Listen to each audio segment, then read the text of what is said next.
So you went balls to walls with the plaid and the boas. Balls to walls, I guess.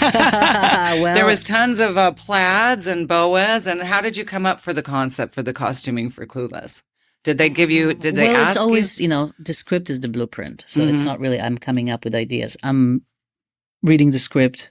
This was written by Amy Heckerling, prolific director, Fast Times at Ridgemont High, which I'm sure everybody's seen. And she really had a very strong idea.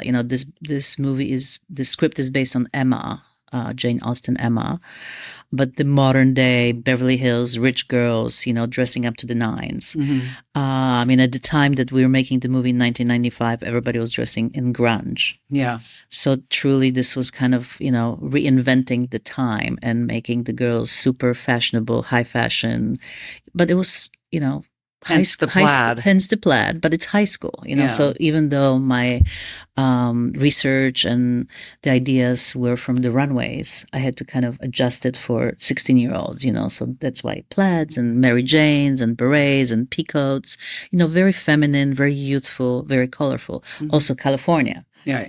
We love our colors here. A lot of the film was filmed in Los Angeles, outside, with beautiful greens and bougainvilleas and colors. So all of that, really lend itself to make it beautiful and fun and colorful and plaid. And do you stay in touch with the girls from the movie? I still work with Alicia Silverstone. I just did a TV show that's on the air right now on Acorn. It's called Irish Blood.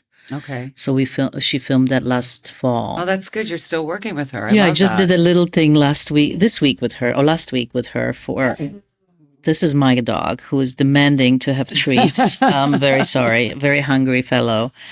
And then Elisa Donovan who played, the fashion victim kind of, the fun girl who dressed up like with crazy costumes. I'm friends with her and Stacey Dash. I don't see much of Paul Rudd. He's on the East Coast, but some of the other fellows who are in LA, Donald Faison who play Murray.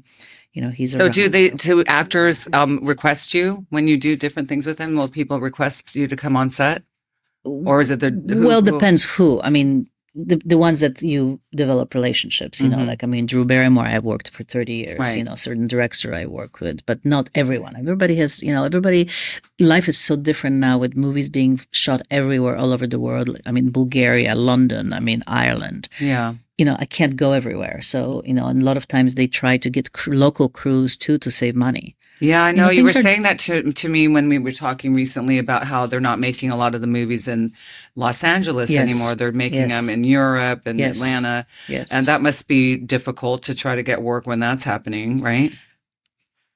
I think it's very difficult because, the industry was here for so many years. And it was so beautiful to have my same crew that I could work with. And, working at the studios, Warner Brothers, Paramount, Sony Pictures, And now I'm kind of like a gypsy. I have to go other places. I can't bring my assistants. I have to rely on people who are in Bulgaria. It's a language difference. It's a, style of working is different. In Bulgaria, they don't even have Amazon to get clothes, which was really hard.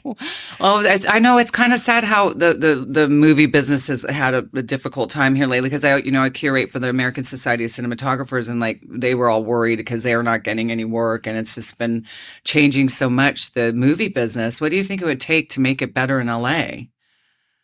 Governor Newsom is trying to make it better. Yeah. He's, just passed this incentive, I think $700 million or something to give to productions to stay in LA. Yeah. But it's a little too late. That should have happened 10 years ago. Now it is really cheaper to shoot in Bulgaria, on Ireland, or, somewhere else. It's the Paris Chong Show.